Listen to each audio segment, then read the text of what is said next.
Hello साथीहरु, स्वागत छ तपाईहरुलाई हाम्रो यो अर्को भिडियोमा। आज हामी चर्चा गर्छौं सानीगढ हाइड्रो लिमिटेड आईपीओ को बारेमा। सबैभन्दा पहिला यो सानीगढ हाइड्रो लिमिटेड आईपीओ को डिटेलहरु के छ त्यसको बारेमा चर्चा गरौं। यसको शेयर टाइप भन्ने आईपीओ रहेको छ। यसलाई अर्डिनरी शेयरको ग्रुपमा राखिएको छ। इस्यु गर्ने कम्पनी भने लक्ष्मी सनराइज कैपिटल लिमिटेडले हो र आईपीओ इस्यु डेट भन्ने 2026 जुन 1 तारिक र क्लोजिङ डेट भन्ने 2026 जुन 4 गते हो। यसमा एक किताको भ्यालु 100 रुपैयाँ राखिएको छ। मिनिमम शेयर तपाईले 10 किता भर्न सक्नुहुन्छ र म्याक्सिमम शेयर तपाईले यसमा 20,000 किता भर्न सक्नुहुन्छ। यसले टोटल नम्बर अफ शेयर भन्ने 46,74,000 शेयर यसले इस्यु गरेको छ र यसको रिजल्ट केही दिन पछाडी नै आएको छ। जसलाई यो शेयर परेको छ त्यसलाई हार्दिक बधाई हो र नपर्नेलाई दिक्क मान्नु पर्दैन। अरु पनि शेयरहरु आउँछ त्यो तपाईहरुलाई पर्न सकिन्छ।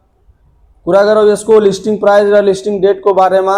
प्राइस यसको भने 8,000 देखि 15,000 सम्म जान सक्छ, किनभने नर्मली जुन हाइड्रो लिमिटेड कम्पनीहरुको शेयर हुन्छ त्यो मज्जाले 8,000 देखि 15,000 सम्मको बीचमा मज्जाले जान्छ र यसको लिस्टिङ डेट भन्ने फिक्स हुँदैन, तर रिजल्ट आएको 1 महिना भित्रसम्म नै यसको लिस्टिङ हुन्छ। सबै आईपीओहरुको त्यस्तै हो।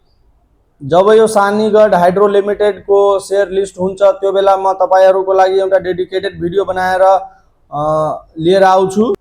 आई होप यो भिडियो तपाईहरुलाई इन्फर्मेटिभ लागेको होला भने भिडियोलाई लाइक गर्नु होला, शेयर गर्नु होला र च्यानललाई सब्स्क्राइब गर्नु होला।